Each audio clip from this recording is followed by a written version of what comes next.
વડોદરામાં ગૌમાંસના સમોસા વેચતા લોકોને ઝડપી પાડવામાં આવ્યા છે। એલસીબીને આમાં સફળતા મળી છે। નફો કમાવવાની લાહીમાં ગૌમાંસના સમોસા વેચવામાં આવતા હતા। વડોદરા ઝોન 4 એલસીબીને અહીં મોટી સફળતા મળી છે। 6 જેટલા આરોપીઓને ઝડપી પાડવામાં આવ્યા છે અને 1 દિવસના રિમાન્ડ કોર્ટે મંજૂર પણ કર્યા છે। 6 એપ્રિલે પાણીગેટમાંથી હુસૈની સમોસા સેન્ટરમાં રેડ કરવામાં આવી હતી અને જેમાં 300 કિલોથી વધુ માંસનો જથ્થો પણ મળી આવ્યો હતો। એફએસએલની તપાસમાં ગૌમાંસ હોવાનું બહાર આવ્યું હતું। દુકાન માલિક યુસુફ શેખ અને નઈમ શેખની ધરપકડ પણ કરવામાં આવી હતી। દુકાનમાં કામ કરતા 4 લોકો સહિત 6 લોકોની ધરપકડ કરવામાં આવી હતી। 3 દિવસના રિમાન્ડ માંગતા કોર્ટે 1 દિવસના રિમાન્ડ મંજૂર કર્યા છે। પૂછપરછમાં ભાલેજના ઇમરાન કુરેશીનું નામ પણ સામે આવ્યું છે। ઇમરાન કુરેશી ભાલેજનો છે જે ગૌમાંસનો સપ્લાયર છે। યુસુફના પિતા પણ સમોસા વેચતા હતા।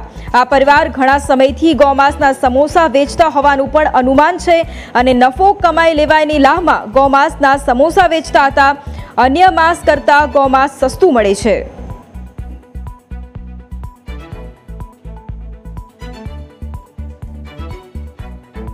मोहम्मद यूसुफ फकीर मोहम्मद शेख છે એના પોતાના મકાનમાં જ આ રીતે સમોસા તૈયાર કરીને આખા સિટીમાં સપ્લાય કરતા હતા। એની પાસે ગુમાસ્તા ધારાનું કે કોઈ પણ લાયસન્સ નથી, એ લાયસન્સ વગર ત્યાં તૈયાર કરતા હતા અને આખા સિટીમાં આનું સપ્લાય કરતા હતા। યુસુફ ફકીર મોહમ્મદને તો એના ફાધર પણ સમોસા બનાવીને જ વેચતા હતા અને પોતે પણ આ જ ધંધો કરે છે અને દીકરો પણ આ જ ધંધો કરે છે, એટલે ઘણા સમયથી કરતા હશે એવું માની શકાય। વંશ છે એ તો એ પોતાને જે મોહમ્મદ યુસુફ ફકીર છે અને મોહમ્મદ નઈમ છે એ બંનેને તો ખબર જ હતી કે આ ગૌવંશ છે અને જે પ્રતિબંધિત છે જેનો ઉપયોગ નથી કરવાનો, છતાં પણ એ લોકોએ આ પ્રોફિટ લેવાના ઈરાદાથી આનો ઉપયોગ કરી અને ગુનાનો ભંગ કરેલો છે। જે અનુસંધાને સિટી પોલીસ સ્ટેશનમાં ગુજરાત ગૌ પશુ સંરક્ષણ અધિનિયમ 2017ની કલમ 8, 2, 4 અને 10 મુજબ ગુનો દાખલ કરેલો છે।